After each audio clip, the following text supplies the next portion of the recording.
Would you be a simp for 3 years for 50 million? After saying goodnight to the goddess I'd been simping over for the past 3 years, I logged into the game only to see her using a couple's name with someone else. I immediately took a screenshot, sadly posted it on my WeChat Moments, and announced my heartbreak. Then, I couldn't help but chuckle. Thankfully, Charlotte gave me this chance. If I didn't find a reason to end my simping days, I'd have to keep up this act. Chapter 1. After replying to a few comforting messages, I heartbrokenly put my phone away. Then, I pulled out a suitcase and tossed in all the soft, romantic outfits Charlotte liked. After rummaging through my closet, I finally found my long-neglected clothes, the complete opposite of anything soft, exactly the look Charlotte hated to see on men. For these past few years, I'd played the part of the innocent college guy she liked, not only speaking to her gently but putting on a brave face whenever she was with other men, pretending not to care, only to be roped back in with her slightest hint. The perfect lovesick simp. After confirming the money had transferred to my other account, I happily grabbed my car keys and headed straight to the bar. Amidst the flashing lights and the crowd, I was just about to swap contacts with a girl I'd just met when I was bombarded with missed calls and texts. The most glaring one was Charlotte's message. She never messaged me first, so this was odd. She didn't say much, just asked where I was. I casually replied, "At home." "Why didn't you respond?" I couldn't see her, but I could feel the irritation in her words. If this were before, I would have explained myself thoroughly, afraid of upsetting her. But now, I was tired of acting. I didn't reply, putting down my phone, and was about to continue. But then Charlotte called. I knew exactly what she'd do. She'd say something vague, give me a bit of hope, and keep me on her hook. That's how it's been these past 3 years. But now, none of that mattered. With the money in the bank, I was in a good mood. I picked up her call, curious to hear what excuse she'd make. Before I could speak, she seemed to hear the noise on my end and spoke with a tone full of judgment. "Steven, where exactly are you?" I rolled my eyes at her accusatory tone. "But I'm committed. Even though it's over, I'm playing the role to the end." I choked back a sob and hinted, "I saw you playing a couple's game with another guy." In one sentence, I made my reason for being at the bar clear, painting the picture of a heartbroken man drowning his sorrows. I don't believe she missed my post. Otherwise, she wouldn't have reached out. After all, she's got a lot of fish to manage in her pond. She paused. I could practically picture her pressing her slender, fair hand to her forehead, her brows slightly furrowed, looking at me with frustration. In that weary tone she uses, she said, "Steven, can't you stop jumping to conclusions? This is exhausting." Again, if this were before, I would have groveled, afraid she'd ignore me, apologizing and promising never to doubt her again. But now, "Oh, then I won't trouble you anymore." With that, I hung up and blocked her completely. Chapter 2. Charlotte and I started because of a bet. A boy, heartbroken, came to me and said, "As long as you can stay by Charlotte's side for 3 years without getting dumped, I'll give you 50 million. Back then, I thought either he was an idiot, or I was, but when I saw the 30 million deposit in my bank account, I knew I was the idiot. The next day, I gave myself a makeover. I found out Charlotte's major, confessed my love for her in front of her classmates, and looked at her with brave but shy eyes amidst everyone's cheers. Charlotte looked at me with an amused smile. As she studied me, I discreetly studied her. Her skin was fair, her features strikingly beautiful, and every smile and frown held an enchanting allure, bold and extravagant. She had all the makings of someone who could turn heads wherever she went. But so what? That's no excuse for her to play with people's feelings. Under everyone's gaze, she added me to her contacts, as if she'd tacitly accepted whatever relationship we had. Her lack of agreement, yet no denial, became an unspoken acknowledgement in everyone's eyes. Only she and I knew we weren't really a couple. Even the looks from people around us seemed to say, "Look, here's Charlotte's new boyfriend. How long do you think he'll last this time? A week? A month?"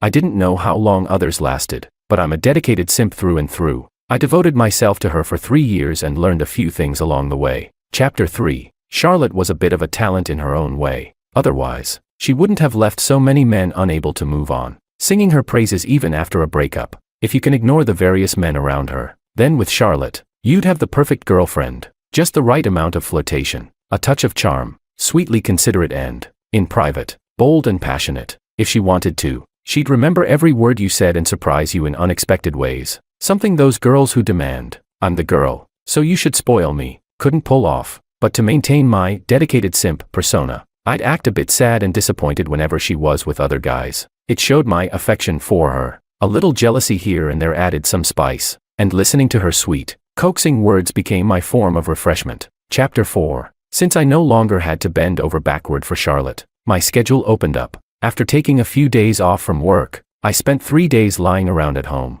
completely relaxed. The next time I saw Charlotte was at a party. I don't know how one of my friends, who had nothing to do with Charlotte, suddenly became her friend. The gathering, which was initially just my college friends, somehow turned into a reunion of people we both knew from university. Charlotte barely spared me a glance, sipping her drink in silence. When the party ended, everyone seemed to have a silent agreement that I'd handle aftercare for her. That's when I realized I'd been set up, but I wasn't buying it. I didn't look at her once, got up, and left. Everyone there, including those leaving, looked at me in disbelief. Stephen, aren't you going to take care of Charlotte?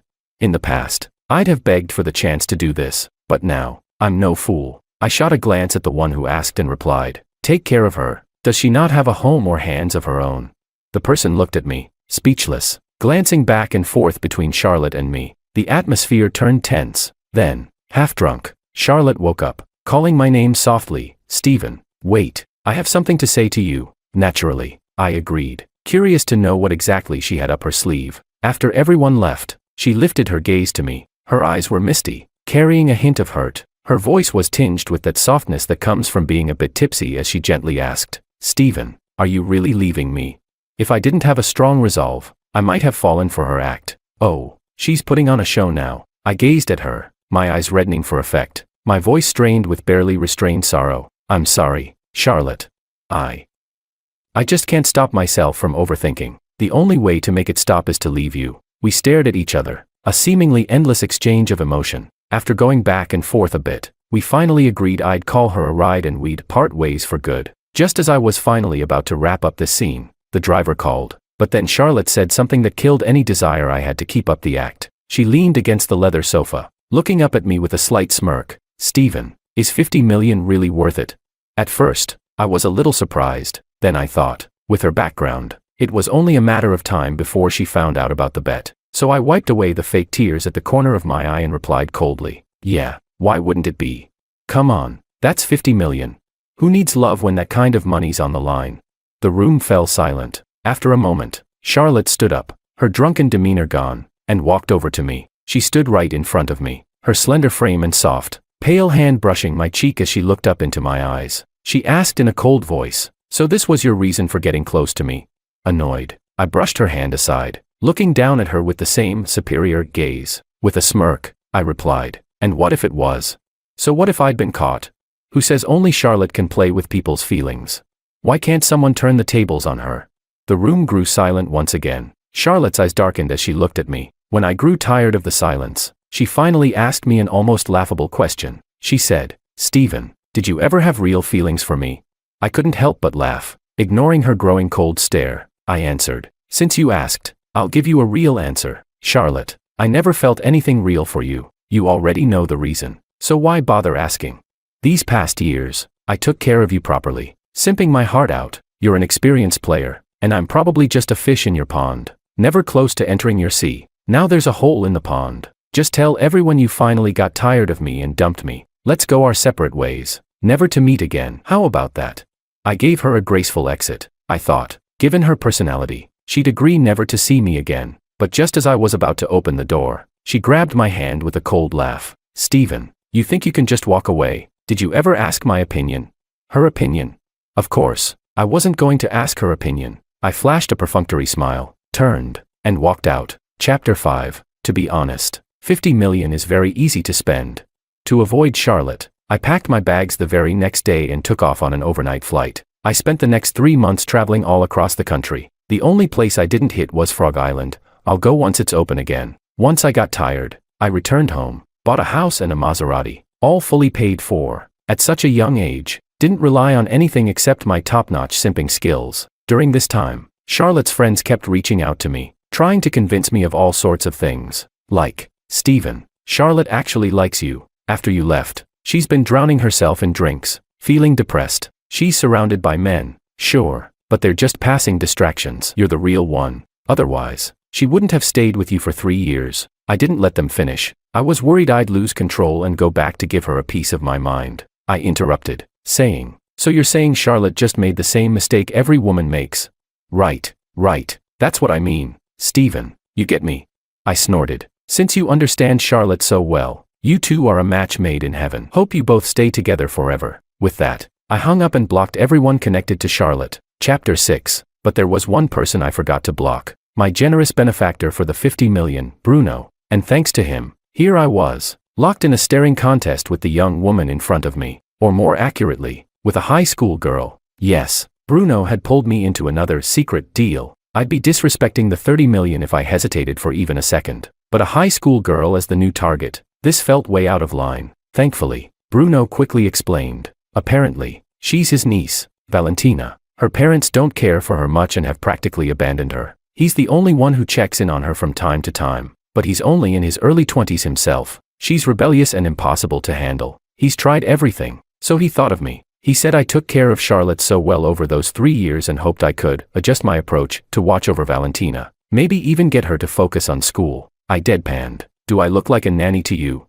Bruno chuckled awkwardly. If you can handle Charlotte, then a little high schooler should be a breeze. He was laying it on thick. Next thing I knew, I was in the kitchen, spatula in hand, cooking for Valentina, but I waited until 10 p.m., and this rebellious high schooler still hadn't come home. Sighing, I packed up and went out to hunt her down at the local night spots. Chapter 7. When I found Valentina, I almost felt like I was looking at a younger Charlotte. A noisy group of teenagers sat tangled up on the sofa, smoking and drinking, but unlike Charlotte, she's only 17, a high school kid. No matter how experienced she tried to act, there was no hiding that youthful awkwardness. I leaned against the door, kicking it to break the noise and catch everyone's attention. Hey, Valentina, your brother's here to get you, a guy teased. She patted the empty seat next to her with a grin and said, come on, Steven, join us. Valentina clicked her tongue in irritation, glaring at him. Shut your mouth. Then she looked up, fixing her gaze on me. Her eyes, intense and brooding, held that teenage apathy that gave her an air of impatience. Didn't stop her from looking good, though. The boys around her looked at her with a cautious admiration, keeping their feelings carefully hidden. She was as rebellious as they come. She stared me down, a mischievous smile tugging at her lips, raising a brow as she asked, you came? How was I supposed to respond? We'd been at this game for nearly 2 months. It was like cat and mouse. I spent my nights hunting her down in various clubs, keeping up the facade of the concerned brother. I was worn out trying to maintain my image as the caring older guy. She was even more challenging than Charlotte. If it weren't for the 30 million and only needing to last a year, I'd gladly give her a dose of harsh reality. But, to be fair, she wasn't completely unmanageable. Every time I found her, she'd obediently come home with me. But that's after I'd spent every night for the past 2 months sitting across from her, giving her endless pep talks. Chapter 8. We walked home in silence. Her in front, me trailing behind. I found it oddly amusing. She put on this extreme rebellious persona but still held onto a girl's natural pride. Every night, she'd walk ahead of me on the way home, not too close, but not too far. She seemed casual, yet it was her way of having me guard her. The quiet stretched on too long, so I cleared my throat, searching for a topic. Midterms are tomorrow, right? Do your best. She chuckled like she'd heard the funniest thing. Exams? I knew exactly what she meant. I'd been her age once too. Keeping up my soft big brother tone, I gently replied, even if you don't know the answers, just sit through the whole thing. Act like you're doing something. Valentina wasn't having it. She turned around, taking a few quick strides to block my path. The streetlights cast dim shadows over her face. I heard her let out a low chuckle, her voice as soft as feathers brushing past my ear. She motioned for me to lean down and whispered, Steven, stop pretending. The whole, kind and gentle, act doesn't suit you. Chapter 9. Honestly, this one's on me. I got too cocky. One night when she didn't come home, I felt tired and decided to give myself a break. Instead of tracking her down, I went to one of my usual bars, a bit farther away. I was having a good time when she sent me a message asking where I was. Holding my phone, I couldn't help but feel a strange sense of déjà vu. I replied smoothly, I had something to do, went back to my place. I was just about to ask if she'd gone home. Then my phone chimed. It was another message from her. Oh, really?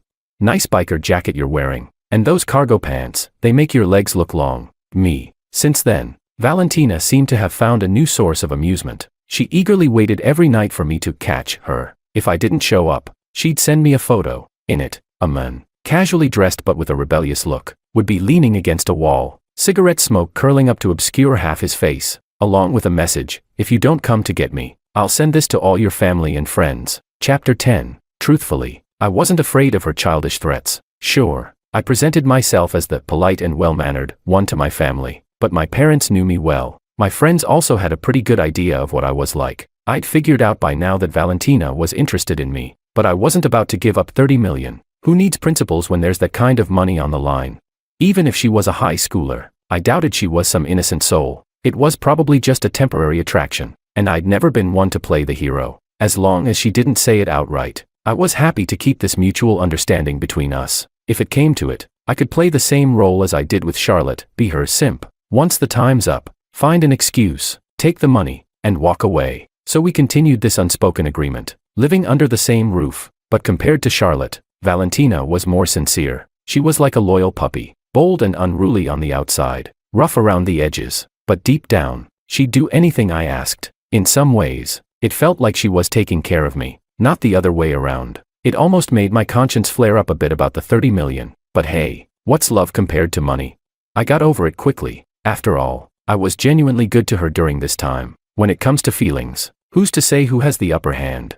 Chapter 11. I thought I'd quietly finish my remaining time with Valentina, but I couldn't avoid Charlotte forever. One of her friends managed to track me down, begging me to go see her. "Stephen, please, come see Charlotte. She's been hospitalized twice with stomach bleeding. If this keeps up, it could get serious." I hung up, feeling conflicted. Out of basic human decency, I took a flight back that night. As soon as I opened the door, the smell of alcohol filled the room. Charlotte was curled up in a corner by the bed, looking completely defeated, still beautiful enough to captivate, but no longer the radiant figure she once was. The sound of the door seemed to startle her. She looked up, and a bitter, mocking smile curved her lips. "So, you came." I wrinkled my nose against the smell of alcohol as I walked toward her, unable to hold back my remark. "Charlotte, this isn't like you." She looked at me with hazy eyes, her voice hoarse from drinking too much. "Then what is like me?" I sighed and didn't answer. Instead, I crouched down to meet her gaze and said, "Charlotte, this isn't worth it." This really wasn't. During those years I'd spent as her simp, I did feel a bit of guilt at first. I'd even been fooled by her face, by her sincerity. But when I saw her treating other men with the same sincerity, saying familiar lines to them, I realized it was just her way of keeping her options open. I quickly pulled myself together. Sure, I approached her for money, but I'd played my part as a simp with dedication. I'd invested 3 whole years into taking care of her, being thoughtful, genuinely giving my time. In this sense, I never felt inferior or indebted to her. Now, seeing her act like I'd hurt her feelings, maybe she was just bitter, thinking she'd had control all along, only to find out I'd played her. Her pride couldn't take it. So, I reached out, gently smoothing her messy hair. Just like in those 3 years, I gave her one final, gentle piece of advice. "Charlotte, your stomach can't handle this. Stop drinking. Besides, this whole act doesn't suit you. It's over between us. Just because I haven't said anything doesn't mean I don't remember or don't know. In those 3 years, you had your reasons, and I had mine. Don't try to pull me back with excuses. We were just passing through each other's lives. No one really took it seriously. Let's leave things on good terms. Who knows? Maybe we'll even share a meal if we meet again someday." I stood up, ready to leave, but felt her tug on the hem of my shirt. I looked back at her in confusion, only to see her looking up at me, her eyes slightly red. I was taken aback. She'd always been the one above me. I'd never seen her from this angle. It was the first time I'd seen her so vulnerable. Maybe it was the alcohol talking, but I felt like her words carried a hint of pleading. She said, "Stephen, what if I actually meant it?" Chapter 12. She meant it. A carefree, fickle spirit like her tells me she actually caught feelings. This delayed confession of love, it's almost laughable. Why should her belated, tangled emotions demand a response or a cost from someone else? So I didn't reply. I turned and walked away. The next time I saw Charlotte, she was in my hometown. She looked much better than the pitiful state she'd been in before. She was leaning against her car, wearing a smoky gray trench coat over a crimson dress, smoking, with her cigarette glowing in the dusk, a tiny ember against the night. I remembered the first time I learned to smoke. It was when I saw her bring another man into her place. That night, in the cold, I lit a cigarette, the harshness stinging my throat, but it cleared my mind, letting me stand there, watching the lights go on and off in her apartment. Lost in my memories, I snapped back to reality when Charlotte saw me. She put out her cigarette and walked over. Before she could speak, I cut her off with a cold question. "How did you know where I live?" "This house was bought with that 50 million. Only my parents knew about it." She looked at me with those affectionate eyes, like I was some precious treasure in her hands. Her lips parted, avoiding the question. "Stephen, I missed you." Ignoring her small talk, I kept my tone sharp. "Why are you here?" My words must have seemed distant, because she gave me a tense smile. "Stephen, Can we find somewhere to talk? Talk? Of course. Sorry, I'm busy. If there's nothing else, I'll be going. I didn't have time to waste on her. Valentina was waiting for me at home for dinner. I turned to leave, but Charlotte grabbed my arm. Annoyed, I snapped, Charlotte, what exactly do you want? She squinted, studying me. Where are you going? Let me drive you. We can talk in the car. It won't take up your time. Unable to shake her off, and not wanting to cause a scene, I relented. People passing by had already started whispering, watching us in our little tug-of-war, so I got in her car. Once inside, the atmosphere turned awkwardly tense. Finally, I broke the silence. What do you want to talk about? She kept her eyes on the road, her hands delicately wrapped around the steering wheel, pale and smooth as jade. For a long time, she didn't speak. Just as I thought we'd drive in silence, I heard her voice, probing but cautious. Stephen, if there hadn't been that 50 million, would you still have approached me? I paused, then sighed, rubbing my temples in exhaustion, wondering what she was getting at, but I still answered honestly, Charlotte, without that 50 million, I don't think we'd have crossed paths in this lifetime. I don't understand why you're here looking for me. If it's about your pride, then I apologize. You were only ever a mark to me, and you've met men like me before. I even cleaned up after one of them for you a couple of years ago. You've never lacked men, or simps like me, though I'll admit, I was a rather good one, perfectly humble. For 3 years, I was good to you. You should know that yourself. Our motives were just different. You're not usually so petty. So why come and disturb me after all this time? I went on for quite a while, until my throat was dry, feeling I'd made my point clear, but my little speech didn't seem to affect her at all. She stopped the car at a red light, turning to look at me with a rare seriousness in her gaze. Those eyes I once liked were filled with genuine emotion. She said to me, Stephen, it's not about pride. It's that I've fallen for you. I can't live without you anymore. I know I was wrong before, but I'm not letting you go. I laughed dryly, speechless. What is this? The player returns. Love wins. But I'm no fool. Why would I want her overdue sincerity? She either ignored my silence or misunderstood it. I heard her continue, Stephen, this time I'll be the one chasing you. I'll make it up to you for what I owe. Chapter 13, Back Home. I sat at the table, staring at the blocked contacts on my phone, lost in thought. Before I got out of her car, Charlotte had asked me to remove her from my block list. Naturally, I refused, but she just smiled and said, if I can't reach you, I'll just come find you at home. I know her well enough. She meant it. She'd really show up. I was contemplating this when I felt Valentina lean in from behind. What are you looking at? I jumped slightly, but quickly composed myself, setting the phone down and smiling at her. Nothing. Why'd you just get home? Where'd you go messing around this time?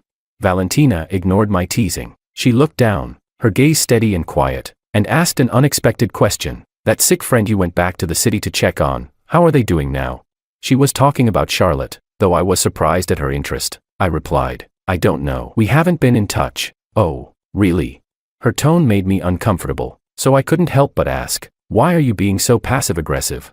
She laughed a little. Nothing. Then she leaned down, wrapped her arms around my waist from behind, and murmured into my neck, I just missed you. I chuckled, turning to look at her. That's when I noticed she'd changed her look. She'd trimmed her hair, no longer covering her brows. Her forehead and striking brows were fully visible, making her face even more captivating. She wore a white shirt, loosely buttoned. From my angle, I could catch a glimpse of bare skin, strikingly pale. I raised an eyebrow, amused. What's this? I filled my voice with playful sarcasm, but she didn't seem to mind. Instead, her dark eyes sparkled, hints of unspoken mischief glinting in them. Stephen, after tonight, I'll be an adult. Her focused gaze caught me off guard, and I didn't even realize when she got so close. I missed the chance to pull back, or, more accurately, I had no intention of resisting. I let her kiss me. In the haze of it all, a fleeting thought crossed my mind. Oh, so today's her birthday. Well then, let's consider this a birthday present. Chapter 14. I didn't remove Charlotte from my block list. First, because there was no need. Second, because I couldn't let her use that as leverage over me. At first, she tried calling me from different numbers. I ignored them all. Then, she started sending texts. I didn't respond. This went on for a while, and just when I thought she'd given up, she showed up at my door. When I opened the door and saw her, I was genuinely surprised. I hadn't expected her to be so persistent. She leaned against the doorframe, one hand blocking me from closing the door and the other clutching her stomach. With a pitiful look, she said, Stephen, it hurts. Great. She'd driven herself to the point of getting sick again. Luckily, Valentina wasn't home today. Otherwise, I could already imagine the headache of them running into each other. I took her to the hospital, got her settled, and sat in the chair by her bed with a sigh. Charlotte looked at me, a slight smile on her lips. Stephen, do you remember that one time I got sick like this? You were so scared. You stayed with me for days. Even scared the poor hospital security guard when you finally lost your patience. She spoke gently, reminiscing about our past. But to me, it was just a story, with no emotional pull. I interrupted, saying, sorry, I forgot all about it. My words cut her off, and a look of hurt flashed across her face. She forced a weak smile. It's okay. From now on, we can. There is no from now on, Charlotte. I looked at her coldly, making my stance clear. There won't be a future for us. Stop saying and doing these pointless things. Whether she understood or accepted it, I wasn't sure. We didn't say much after that. When she finished her 4-drip, I stood up, ready to leave. Charlotte stopped me and asked, will you come back? I was about to answer when Valentina's voice message interrupted me. I answered, and her soft voice came through the speaker. Why aren't you home? Where'd you go? I'm out getting some things. I'll be back soon. After I hung up, Charlotte stared at me. Anger simmered beneath her calm facade, though she tried to hold it back. Stephen, was that? I didn't let her finish, responding bluntly. Yes, it's exactly what you think. I didn't bother looking at her expression after that, because it didn't matter, and I didn't care. Chapter 15. When I got home, Valentina was already seated at the table, waiting for me. I noticed her expression seemed a little off and asked, what's wrong? She looked up at me, her tone flat. Who did you go see? Her passive-aggressive tone irritated me. After a long day, I didn't have the energy to spar with her, and I didn't feel like making up a story, so I said simply, you already know who. Valentina might be young, but she's no fool. In fact, because of her background, coming from a wealthy family where her parents didn't care for her, she's always been extra sensitive to others' emotions. Simply put, she's perceptive and not exactly innocent. That kiss the other night, she probably did it because she knew about Charlotte. She also knew about the $3 million arrangement with Bruno, even if she never mentioned it. So I knew this day would come, just didn't expect it so soon. Hearing my answer, Valentina put down her chopsticks and looked at me, her tone deceptively calm. It felt like the quiet before a storm. How much did my uncle offer you to be with her? I didn't hide it. 50 million. 50 million, she repeated, clenching her hands until her knuckles turned white. I continued eating, not sure what she was thinking. Maybe she was comparing why she was 30 million, while Charlotte was 50. Women, after all, have a natural urge to compare. So I shrugged and said, if this bothers you, if you can't get over it, I can leave now. I thought I was being considerate, but my words seemed to set something off. She looked up, her expression colder than ever. Still, she restrained herself, and, with that familiar playful tone, she said, Stephen, is that what you think of me? No matter what happens, your first thought is to leave? Faced with her question and her dark expression, I sighed. One problem solved, and here comes another. Guess you really shouldn't be too greedy. However much money you take, you'll pay for it with drama. I decided to be upfront with her. Valentina, you know exactly what our relationship is and where it's going. Otherwise, you wouldn't have held back all this time, right? She opened her mouth to explain, but I stopped her. And besides, I'm much older than you. You have your whole life ahead of you. I can't, and I won't, hold on to your youth while you grow up. Love and life aren't the same thing. We're too different. And let's not forget, you only wanted to mess around with me at first, right? The first few lines were the polite explanation, but that last bit, that's what really shut her up. I didn't know how she found out about Charlotte. Maybe she'd asked her uncle Bruno. Maybe she, like Charlotte, used money to dig up information. Or maybe she and Charlotte had even met and talked. All just guesses, but I knew she understood me better than Charlotte ever did. After all, I'd been pretty unfiltered around her. She knew her own intentions hadn't been pure from the start, so this relationship was one I'd never take seriously. I thought I'd made myself clear, but Valentina kept holding onto my hand. She looked at me, stubbornly holding back her tears. Still that defiant, captivating girl from the first day I'd met her, but she knew me too well, so there were no pleas to stay. She knew she couldn't keep me, so she tried to sound casual, even as her voice hardened. Stephen, I admit, I didn't have good intentions at first, but I do want to be with you now. If you won't wait for me to grow up, then I'll grow up on my own. If you won't teach me, then I'll learn on my own. When I'm ready, I'll find you. Seeing her so determined and resigned, I couldn't help but ruffle her hair, replying, all right, but I won't be waiting for you. I won't wait for anyone. I hope you make it in time. I'd been burned before. I'd never wait for anyone again. She didn't respond to my cold words. The conversation ended on a sour note. In the end, I told Bruno I couldn't keep going with this arrangement, but I still took $1 million. After all, I'd convinced Valentina to calm down, Promised she'd go to college. Truthfully, I couldn't say no to the money, no matter how guilty I felt. Chapter 16. I moved out of Valentina's place, with a fresh million in hand. I lived carefree for a while, until I ran into Charlotte again at my hotel. Turns out, money really is powerful. She must have found out I'd ended things with Valentina, but this time, she didn't try to intrude. Instead, she orchestrated various coincidences. Daily breakfasts delivered, flowers hanging on my door, planned outings without my input, and countless gifts and silent companionship. Even though I hadn't agreed to any of it, she'd stuck to her word. This time, she was the one pursuing me, paying back whatever she thought she owed.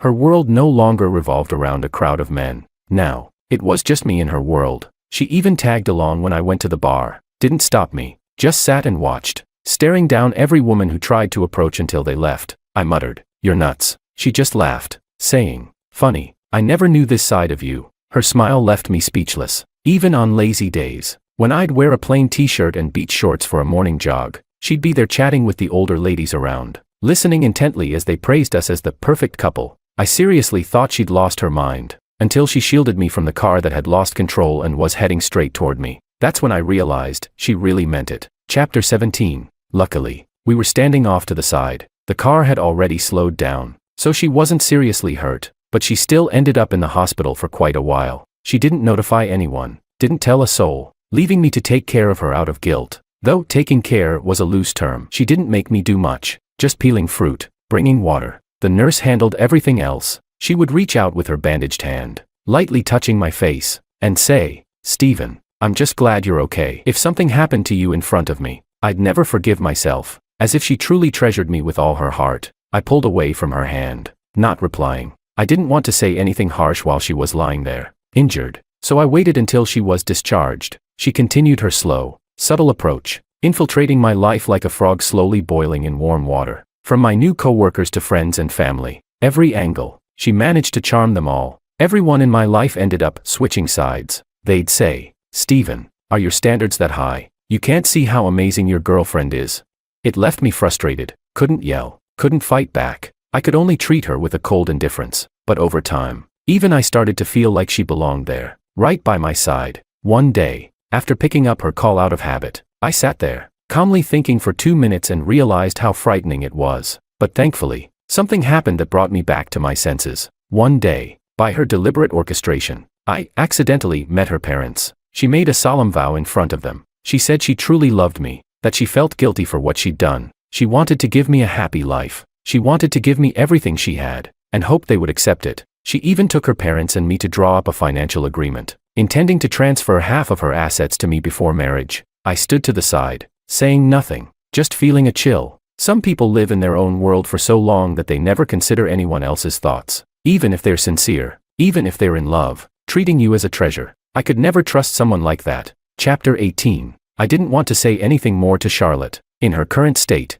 words were meaningless. I left that very night. 3 days later, when the hotel doorbell rang, I thought Charlotte had come back, but when I opened the door, it was Valentina. She wore a long black dress, soaked from the rain, dripping all over. Surprised to see her, my first words were telling her to come in and take a hot shower so she wouldn't catch a cold. She walked in silently, cleaned herself up, and when I handed her a woman's bathrobe, her whole body went tense, suspicion radiating from her. Amused, I ruffled her hair. "What are you thinking? It's from the hotel. Can't you see the logo?"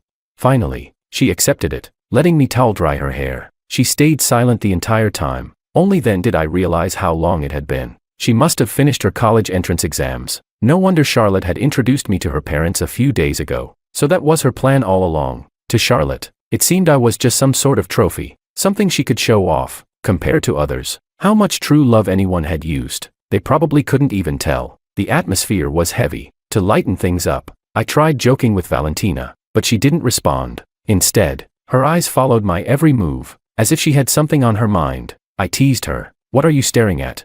"What? Am I a general off to battle, never to return?" She still didn't respond. Instead, uncharacteristically, she moved over, sitting on my lap and, almost forcefully, took my face in her hands and kissed me, just like last time. And again, I didn't push her away. Come to think of it, I've rarely refused her. After the kiss, she remained silent. She stared at me for a long while, then said, "Wait for me," and left, leaving me completely bewildered. Chapter 19. Not long after Valentina left, there was another knock at the door. I thought she had come back, ready with a joke, but the words died in my throat. Standing there was Charlotte, looking worn out and hurt. She looked like a patient who had lost all hope, slowly asking, "Stephen, is there nothing I could do to make you look at me again?" I almost laughed, because I'd asked her that very question once. Back then, she'd answered me calmly, "If you want to stay by my side, you should know what to ask and what not to ask." I wanted to throw that line back at her, but seeing her pale face, I held back. Instead, I simply repeated my old stance. "I told you, there's no point in wasting your time on me." She gave a bitter smile and closed the door, walking toward me. Like that time she pretended to be drunk, she reached out, lightly touching my face, and looked up at me. Only this time, her tone was wistful, with a hint of nostalgia. "You turned me down once." I didn't understand until her thumb brushed my lip. I felt a sting. Valentina had bitten me earlier, leaving a small cut, and then I realized what Charlotte meant. During our first year together, she once tried to kiss me, and I'd instinctively pulled away. After that, she rarely kissed me. I thought she'd just lost interest, so I hadn't thought much of it. Turns out, she must have run into Valentina on her way here. I brushed her hand away, not wanting to have this kind of conversation with her, but she stubbornly put her hand back. I was about to lose my temper when she released me herself. She looked at me with a self-mocking smile, like a terminally ill patient, still struggling, and asked, "Stephen, is there really no chance at all?" I said nothing. Her gaze was filled with sadness. "But look at how far we've come. How far we've come."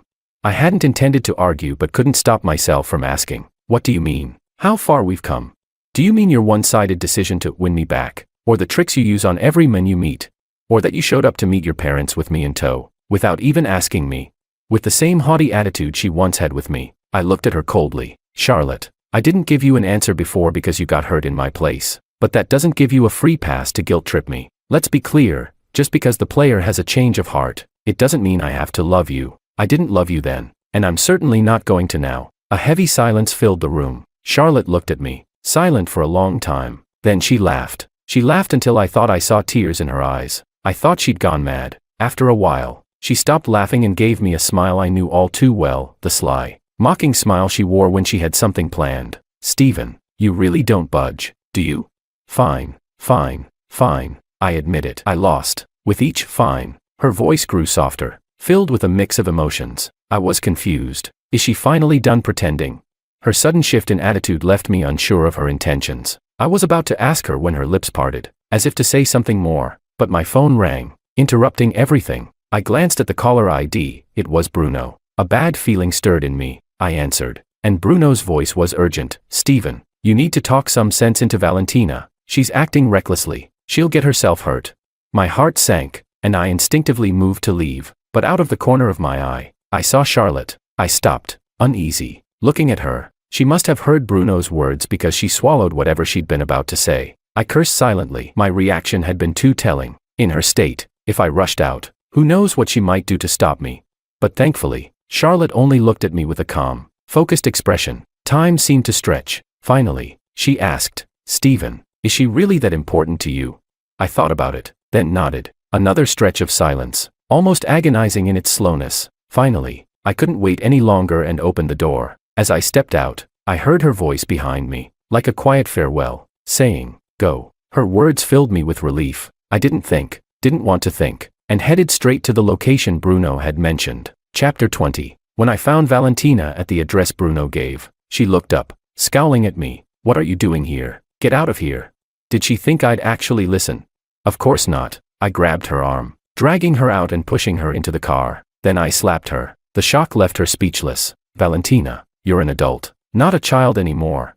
Coming from a wealthy family doesn't mean you can keep acting reckless. You know better than anyone what lines you shouldn't cross. Are you trying to throw your life away? Do I really have to spell this out for you?" I unloaded on her, just like all those late nights when I'd lectured her like a nagging parent. But the girl who'd once been so stubborn and rebellious, who'd looked so defiant even when I walked away, now looked up at me, eyes red with tears, filled with hurt. But I couldn't wait any longer. "Stephen, you wouldn't teach me anymore. You wouldn't wait for me. You don't want me anymore."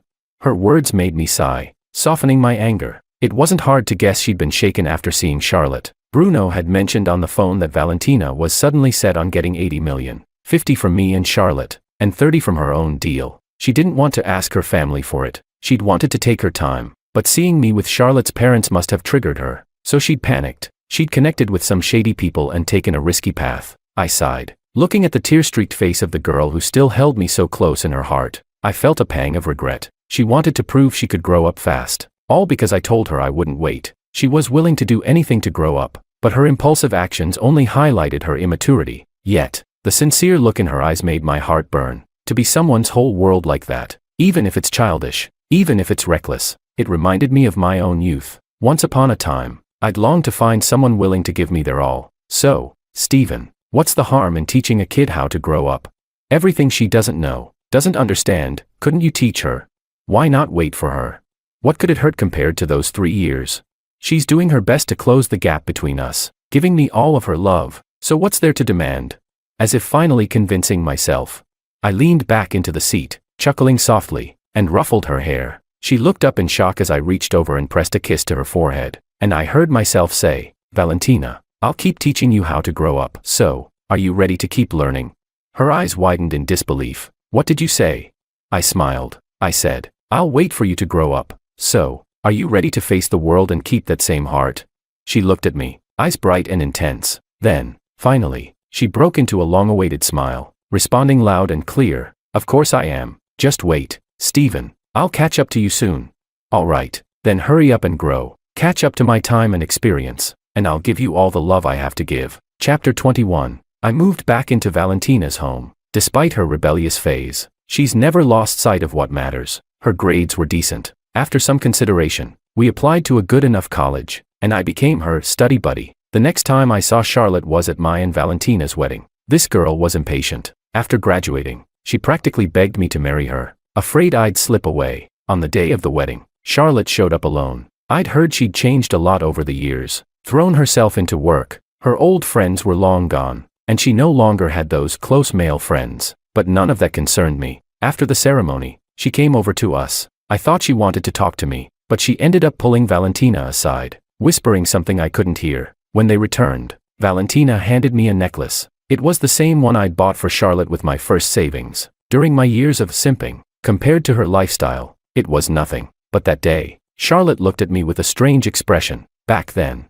I hadn't noticed. I was too focused on playing my role. Looking at the necklace, I shook my head, telling Valentina, "Throw it away. It doesn't mean anything." She hesitated, then set the necklace down on a nearby table. Taking her hand, I led her to our new home. Even though she's younger than me, we have a long life ahead, and I think it will be a happy one. After waking up, I discovered I'd become the cannon fodder male supporting character in a novel, while my wife turned out to be the down-and-out female supporting role. She, once the beautiful, kind, and cherished daughter of the Liu family, had been reduced to living on the streets with nothing because the author had set her up as a naive, dumb, and hopelessly romantic character. Yet even so, she has never once been angry with me. She told me, "Everything is yours. If you want, we can even divorce, as long as you're happy." Chapter 1. Groggy from sleep, I caught the aroma of cooking. Sitting up on the sofa, I saw Willow carrying dishes toward the dining table. Though she was dressed in plain gray loungewear, her noble grace and cool detachment still shone through. But when her eyes met mine,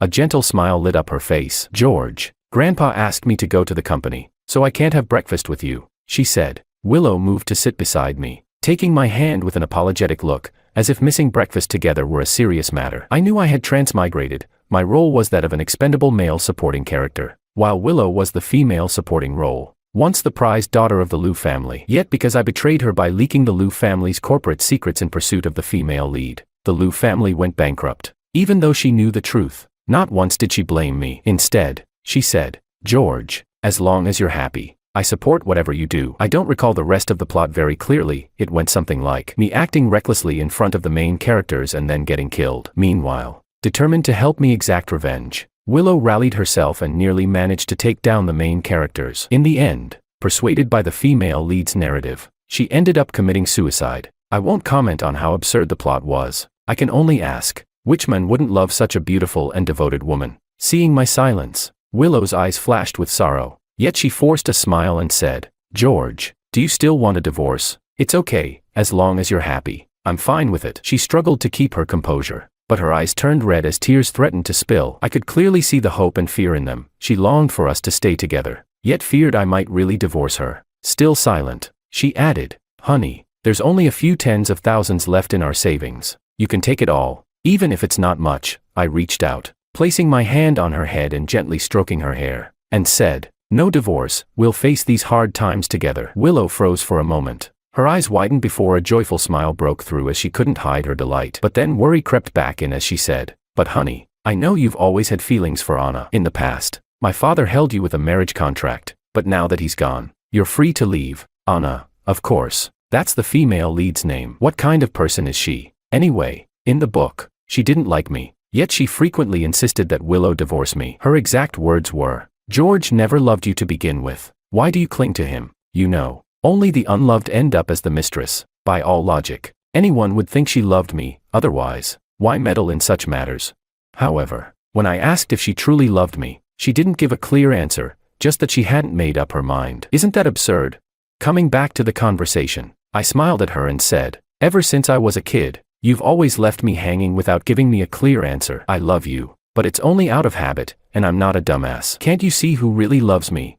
Willow gasped in surprise. "You never used to talk like that, you never swore," she said. The original male supporting character in the book, who never swore, was a dumbass, but I'm not him. Brushing off that topic, I continued, "In any case, please trust me this time. From now on, I'll treat you well." "Okay, I believe you," she replied. Willow nodded and cautiously threw herself into my embrace. Seeing that I didn't resist, her smile grew even brighter. Indeed, the book had it that I never even touched Willow, not even held her hand, to prove my loyalty to Anna. With a beauty like hers, how could any man possibly resist? When Willow left, she even reminded me to have a good lunch, telling me not to be stingy with money. She said that even if the Liu family went bankrupt, she'd continue to let me live a good life and never let me suffer. I was nearly moved to tears, thinking to myself, what kind of useless and shameless man would be kept by someone while still harboring feelings for another? But then, I had to start figuring out how to make money. Although being a kept man might be comfortable, I'd still rather earn my own keep. Chapter 2. Carefully recalling the book's setting and searching online, I finally confirmed that this world was also Earth, but a parallel version of it. In other words, many things I knew from my world didn't exist here. For example, this world had no Michael Jackson or his songs, but it did have plenty of pretty boy idols. Well, that made sense, given that this novel was written by a young female author. Then, I confirmed that people's perception of music was at least normal in this world, which meant I could make money. I didn't know how to read sheet music, but I could sing decently. Recording a song on my phone would be simple enough, but where should I send it? Thinking back, I couldn't recall any mention of record labels in the book. I spent the entire day recording songs. By the time I checked the clock, Willow was probably about to return home. So, I went to check the fridge, only to find it completely empty. With no other choice, I went downstairs to buy groceries. The book never mentioned Willow's favorite foods, so I just bought what I liked. Braised pork, sweet and sour ribs, meat buns, chicken drumsticks. After all, I couldn't go without meat. Just as I was about to finish cooking, the door opened. Peeking out from the kitchen, I saw Willow walk in, looking utterly exhausted. She was clearly drained, her mood not the best, with her delicate brows tightly furrowed. Yet, the moment she saw me, she immediately smiled, warm and gentle. "You must be hungry. Dinner's almost ready," I said, flashing her a smile. Willow blinked in surprise. "Did you order takeout already?" I shook my head with a chuckle. "Takeout? No way. I cooked it myself." "You've got to try my cooking." "You know how to cook?" she asked, eyes widening in astonishment. Without hesitation, she kicked off her high heels and ran over barefoot. I naturally pulled her into my arms. She looked thrilled, her face filled with pure happiness. Honestly, with a woman this amazing, the only explanation for the original story's events was that the author was an absolute idiot. I quickly said, "Go change your clothes. By the time you're done, dinner will be ready." Willow glanced toward the kitchen, as if trying to verify whether I was actually cooking. Her sneaky little gaze was utterly adorable. Then, satisfied, she happily skipped off to change. I quickly plated the food and set the table. Seeing that Willow still hadn't come out, I headed to the bedroom, and there she was, standing in front of the mirror, dressed in a black silk nightgown, a very short, incredibly sexy one. And was that whipped cream? I nearly dropped dead at the doorway. Was this something I was even allowed to see? Chapter 3. Willow's face turned red as she bit her lip, as if gathering courage. "George, do you think it looks good?" she asked shyly. Seeing that I didn't respond, she looked a little nervous and added, "I'm not trying to force you into anything. I just thought you might like it. If you don't, or if you're not ready, I can change." What kind of ridiculous setting was this? An outstanding, beautiful woman reduced to a female version of a simp, all thanks to the author's terrible writing. I scoffed inwardly but responded, I like it. But if you dress like this, there's no way I'll be able to focus on dinner. I'm tempted to put you on the dining table and eat you instead. Willow blushed even more, but happiness shone through her expression. She nodded and said, then I'll change. I'll wear it tonight instead. And then, like an absolute idiot, I blurted out, got any black stockings? Willow gasped, eyes wide in surprise. She was clearly caught off guard, but her face remained flushed as she stammered, I don't really like black stockings, but I do have nude-colored ones. Do you like those? If not, I can go buy some right now. Nude ones work too, I replied, grinning mischievously. At that moment, I felt like the biggest creep. A normal woman would probably be put off by this kind of talk, but Willow looked as if she had just received the greatest gift in the world. Once she changed into casual loungewear, we sat down to eat together. Feeling a little awkward, I said, Willow, I never really paid much attention to what you like to eat before. I just went with what I'm good at, mostly meat dishes. Just try it and see if you like it. Willow shook her head vigorously. I love it, as long as you made it for me. I'll love anything you cook. She lowered her head, and her long hair cascaded down, obscuring her face. I stood up, walked behind her, slipped the small hair tie off my wrist, and gently gathered her hair into a simple ponytail. When I sat back down, I noticed that her eyes had turned red. Tears welled up as she choked out, George, you've never treated me this well before. It feels too unreal. I'm so scared this is just a dream, and that I'll wake up from it. I quickly wiped away her tears and reassured her, you're amazing, beautiful, have a great figure, and love me so much. I'd have to be a complete idiot not to cherish you. Willow's sobs quieted as she looked at me, still surprised by my way of speaking, but I didn't care. After dinner, I told her to shower first while I cleaned up. That alone moved her to near tears again. Once I finished tidying up the kitchen, I carefully pushed open the bedroom door, only to find that she had already fallen asleep. She hadn't even taken a shower. She hadn't even changed clothes. She had simply collapsed on the bed and drifted off. She must have been exhausted. Originally, I had planned to ask her about record labels, but I couldn't bear to wake her. To be honest, I'd also been thinking about doing something a little bad with her, but more than that, I just felt sorry for her. I couldn't disturb her sleep. Instead, I lay down beside her and pulled her into my arms, mind already spinning with the question, who should I ask about the record industry? I had searched online, but there was nothing useful. Most likely, the author hadn't even bothered to include details about the music industry in the novel. I pulled out my phone and scrolled through my contacts until I found a number, Anna's. In the story, she was a musical prodigy. She had written several songs and used the earnings as seed money to help the male lead start his business. Looks like I had no choice but to ask her. I sent her a message, I need the contact information and address of a record label. Thanks. If I had any other options, I wouldn't have messaged her at all. I didn't want Willow to misunderstand. Her reply came almost instantly, George, are you doing okay? You should hurry up and divorce Willow. Otherwise, you'll be stuck shouldering her family's debt. Disgusting. The company went bankrupt because she had sabotaged it. And now, she was trying to convince me to divorce Willow. I responded with just one message. I need the phone number and address of a record label. Please send it to me. This time, her side showed typing for a long time. It was only after a long pause that she finally sent the information. Then, I saw her typing again. Before she could send another message, I blocked her. As I was about to put my phone away, I noticed something. Willow's eyes seemed to have just closed. Had she been awake? Or was I imagining things? I didn't dwell on it. Instead, I changed my phone's password, then took Willow's hand and recorded her fingerprint. Only then did I finally go to sleep. Chapter 4. The next morning, I was the first to wake up. After tucking the blanket around Willow, I couldn't resist looking at her soft, delicate lips. Before I knew it, I leaned down and stole a quick kiss. Then, I got up to make breakfast. Honestly, after spending so much time being a pathetic simp in my past life, having things reversed like this felt like a dream. By the time breakfast was ready, Willow emerged from the bedroom. Her face was flushed, and during the meal, she kept stealing glances at me. Who knew what was going on in that little head of hers? After eating, she suddenly asked, George, do you have anything planned for today? I was washing the dishes and replied without turning around, I have somewhere to go. If things go well, I'll come back with some money. Willow nodded but didn't say anything more. Not long after, she left for work. Before leaving, she left the car keys for me, saying it would be more convenient for me to use the car while running errands. She also mentioned that if she could resolve some lingering company issues, she might be able to recover some of the losses. Then, almost reluctantly, she said, George, you'll always treat me this well, right?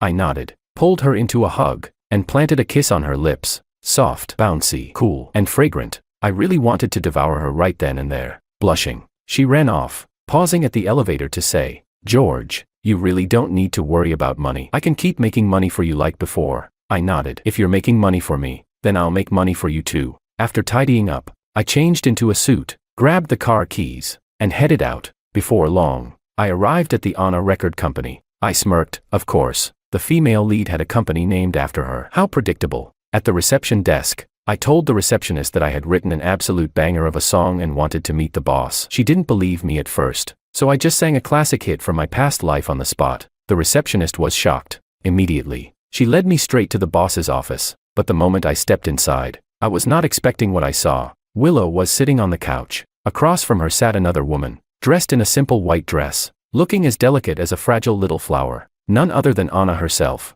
Upon seeing me, Anna shot Willow a smug, triumphant glance. Willow's expression faltered, her face tinged with sadness. Seeing her like this tugged at my heartstrings. Anna smirked and turned to Willow. I told you, didn't I? George would come looking for me. Deep down, I matter more to him than you do. Just hurry up and divorce him already. He doesn't even love you. He only married you because of an arranged marriage. You're so selfish, so disgusting. Willow's eyes reddened, and tears welled up. She didn't even have the courage to look at Anna. Like a defeated soldier, she stood up. When she turned to look at me, her gaze was filled with hurt, reluctance, and why was there a hint of blessing in her eyes?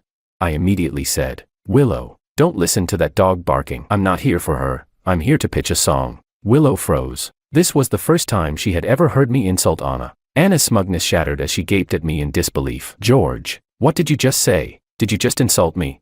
I shrugged. Isn't it obvious? What? Are you deaf? You dumbass. Anna looked like she had been struck by lightning. Seething, she snapped. You're just making excuses. I know you too well. You're here for me, aren't you? What song could you possibly pitch? Since when can you even write music? I nodded. Of course, I can. Anna scoffed. Oh, really? Fine. Show me a song, and I'll believe you. I looked at her like she was an idiot and said, do I need your approval? My spouse and I are doing just fine, but you must have eaten too much shit to keep pushing us to divorce. Anna's jaw dropped, completely speechless. Her brain looked like it was about to short-circuit. Willow, on the other hand, was already somewhat used to my swearing, but she still looked surprised. Then, I turned toward the actual boss, an old, bald man who had been silently watching the show from behind his desk. I've written a song that'll set the industry on fire. Want to hear it? Chapter 5. The bald boss was momentarily stunned, probably thinking I was being way too arrogant. Come on, I had literally transmigrated into a novel and had a golden finger. Why shouldn't I act cocky?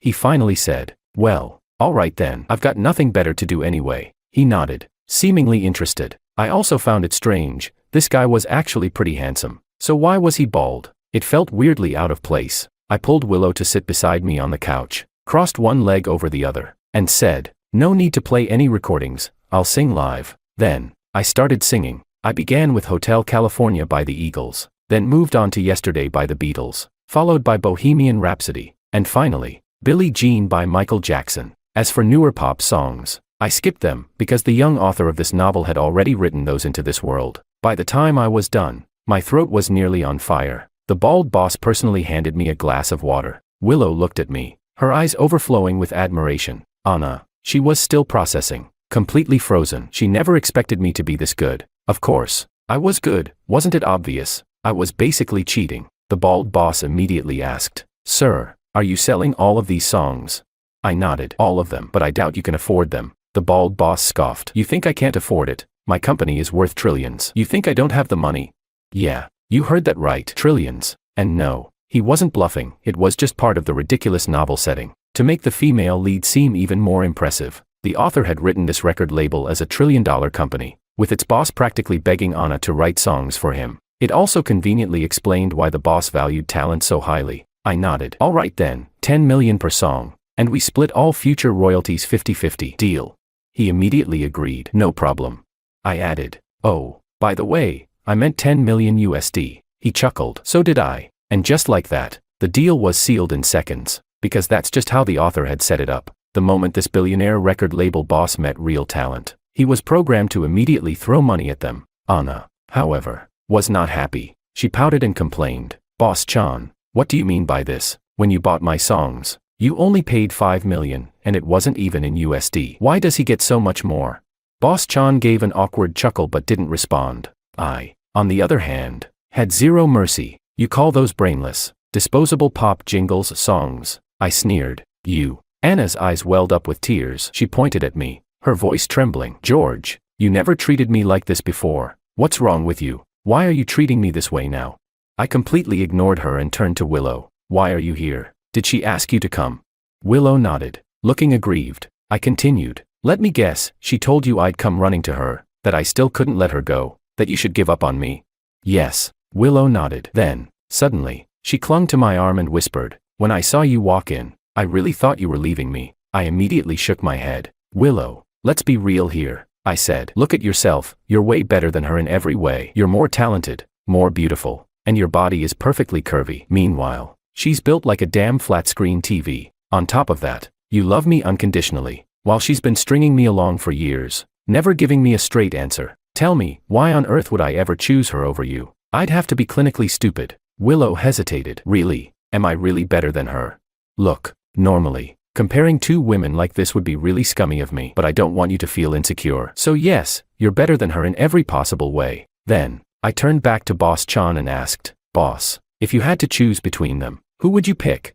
Boss Chan let out a nervous laugh but wisely chose not to answer. He clearly didn't want to offend anyone. Anna was trembling all over, gritting her teeth. No, this is impossible. I get it now. George, you're deliberately belittling me to get my attention, aren't you?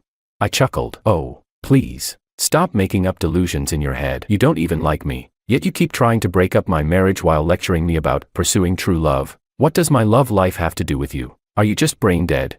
Anna's mouth fell open, but no words came out. Boss Chan let out a weary sigh. Miss Sue, to be honest, Mr. Wong is absolutely right. You don't have feelings for him, yet you insist on interfering in his marriage. Not only is that unethical, but it's also quite baffling. The most important thing here is that everyone knows how much Willow loves Mr. Wong. Any normal person would encourage him to cherish his wife, but you keep pushing for a divorce. I truly don't understand. At that moment, the office door swung open. A man in a meticulously tailored suit strode in. How do I describe him?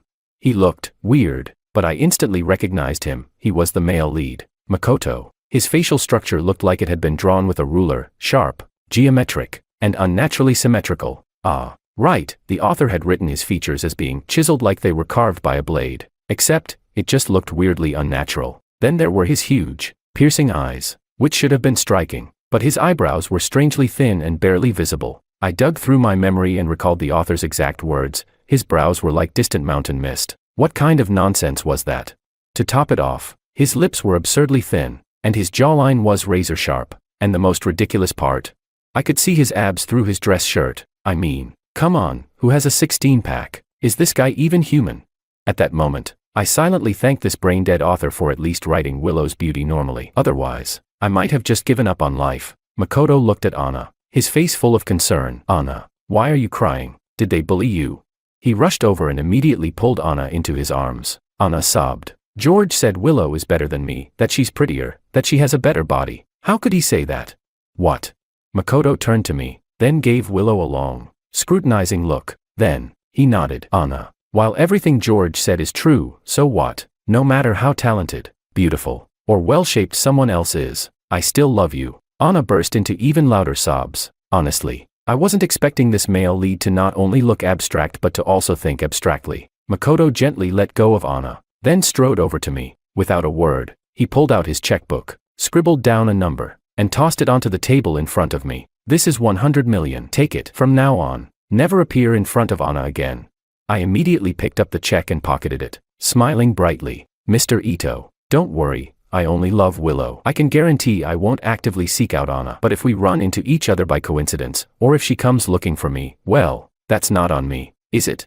Makoto confidently replied. I'm not worried about chance encounters, and I know Anna would never come looking for you. Chapter 6. I nodded and turned to Boss Chan. All right, let's go sign the contract. Then, without sparing another glance at Anna or Makoto, I grabbed Willow's hand and walked out. Boss Chan quickly followed behind us. We headed to the conference room, where we called in the legal team and industry professionals. As I sang, they transcribed the lyrics and melodies, making everything official. By the time we finished, the sky had already turned dark, and in my hands, a massive fortune. As I held Willow's hand, I told her, you don't have to worry about money anymore. From now on, we'll be living the good life. Willow nodded happily, her smile radiant with joy. When we got home, I cooked another meal for her, But tonight, unlike last time, she didn't fall asleep from exhaustion. Instead, she slipped into a nightgown and put on the brand new black stockings she had bought. Chapter 7. As I walked toward her, I could feel my own creepiness. My smile was definitely sleazy. My eyes were probably red with excitement, and my expression must have been impatient, like a restless monkey. But Willow didn't seem to mind at all. Instead, she looked at me with happiness all over her face, waiting for me to claim her. That night, we barely slept. It was almost dawn when I finally held her in my arms and drifted off. And when I did, I slept straight through till noon. When I woke up, I got busy making breakfast for her. She stayed by my side, helping me out in the kitchen. Sigh. A life like this, for a loser like me, was nothing more than a fantasy. I should probably thank that brain-dead author. But how did I even end up in this world? Can I stay here forever? To be honest, I don't want to leave. In this world, I have money. I have Willow. In the real world, all I have is endless work and nowhere to vent my stress. Whatever. I'll just enjoy it while it lasts. In the afternoon, Willow and I went to the company together. I told her that now that I had money, I wanted to revive Lou Corporation. And more than that, I wanted to actually do something. Rather than just sit back and collect money every year. She was supportive. But on one condition, that whatever I did, I had to take her with me. Seeing her clingy little expression made me incredibly happy. It didn't take long for the company to get back on its feet. My songs became massive hits. And even when Chan, the CEO, attended events, he made sure to bring both me and Willow along. I became famous. My fame brought even more business to the company. I thought we would stay happy forever. But then, out of nowhere, Anna made a post online. She accused me of stealing her work. Anna has long been a musical prodigy, a successful entrepreneur, and an active internet user. She has over 10 billion followers. Yes, that's right, over 10 billion. It sounds absurd, but that's exactly how the author wrote it. Her fans blindly believed everything she said. Soon, the entire internet was tearing me apart. Not just me, they were attacking Willow too. If they had only insulted me, I wouldn't have cared. But Willow, that, I couldn't ignore. So, I made an account and started fighting back. But her fans were like mindless bots. No matter what I said, they refused to believe me. That night, Anna called me. When I picked up, she said, "George, as long as you..." Before she could finish, I cut her off. "If you have something to say, let's talk in person." Anna suddenly sounded excited. "All right, George, I've been wanting to see you. I've been thinking about you all this time." I hung up and muttered, "She's nuts." Willow, lying in my arms, looked at me with concern. "George, will you ever leave me?" I replied, "Don't overthink it." I shook my head and said, "I've told you, I will love you for the rest of my life. And if there's a next life, I'll still love you. I mean, come on, a woman this perfect.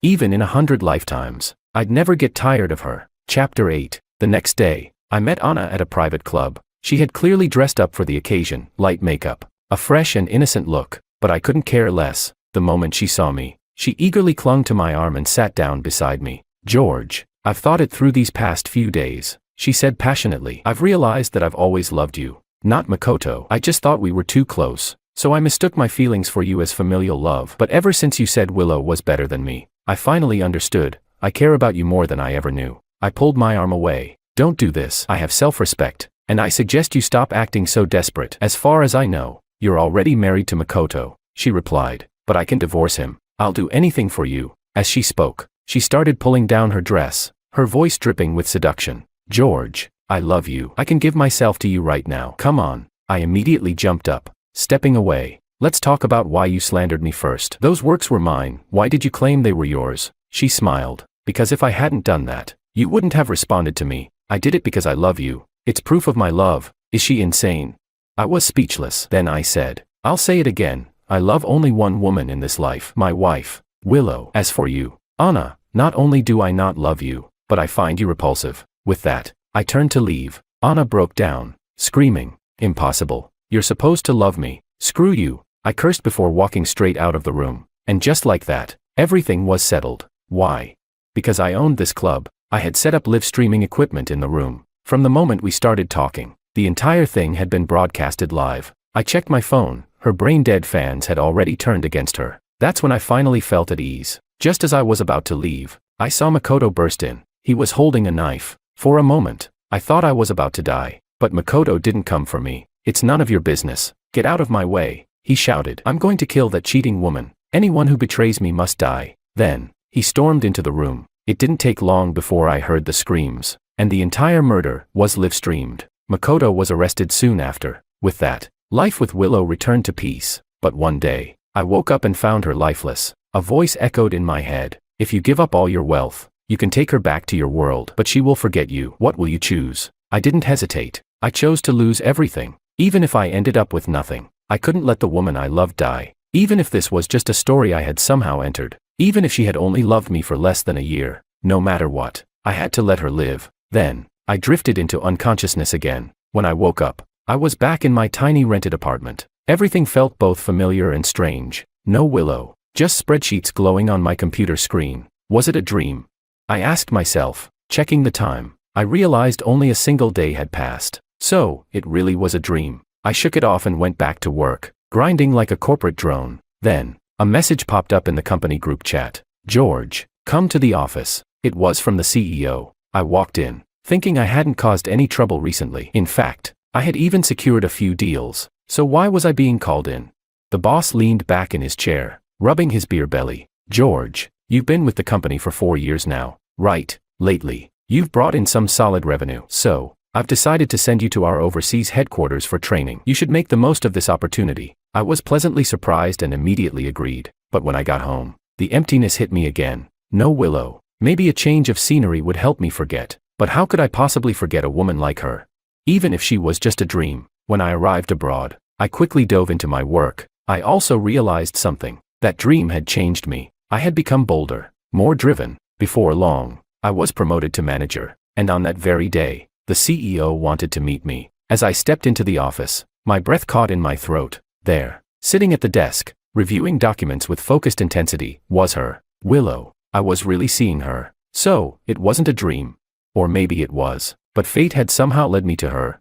I didn't care anymore. No matter the difference in our status, I was going to pursue her. President. My voice came out hoarse. She lifted her gaze and looked at me briefly before pointing to the chair across from her desk. George. Right. Take a seat first, I have something to take care of. As she spoke, she casually pushed a small snack box across the desk toward me. If you get bored, help yourself. I looked down at the box. Inside were colorful gummy candies, the very same kind Willow used to love. I stared at them, my heart pounding. I had no idea how long she worked before finally putting the documents down. Then, she smiled at me. So, you actually managed to close a deal with Andrew. He's the most ruthless gang leader in the city. How did you pull that off? She was referring to a recent business deal I had successfully negotiated. As for how I did it, I was reckless. Andrew had said that if I wanted to do business with him, I had to play Russian roulette. So, I played. I pointed the gun at my head and pulled the trigger 3 times. All 3 were empty. Andrew was impressed by my guts and agreed to the deal. Of course, afterward, he told me that there had never been a bullet in the gun to begin with. But I hadn't cared. I couldn't forget Willow. I didn't even know if my experience with her had been real or just a dream. I had been ready to die. Then, I asked, President, let me tell you a story. It's a bit unbelievable, but would you like to hear it? Willow hesitated for a moment. Then, she picked up a gummy candy and popped it into her mouth. I'm not busy today. Go ahead. And so, I told her about my dream. I watched as she seemed lost in thought. Then, I forced a bitter smile. President, just treat it as a pathetic attempt to flirt with you. Don't take it seriously. She wouldn't believe me, and she definitely wouldn't fall for me. Our worlds were too far apart. But as I reached the door, her voice stopped me. I'm single right now, she said. We could give it a try.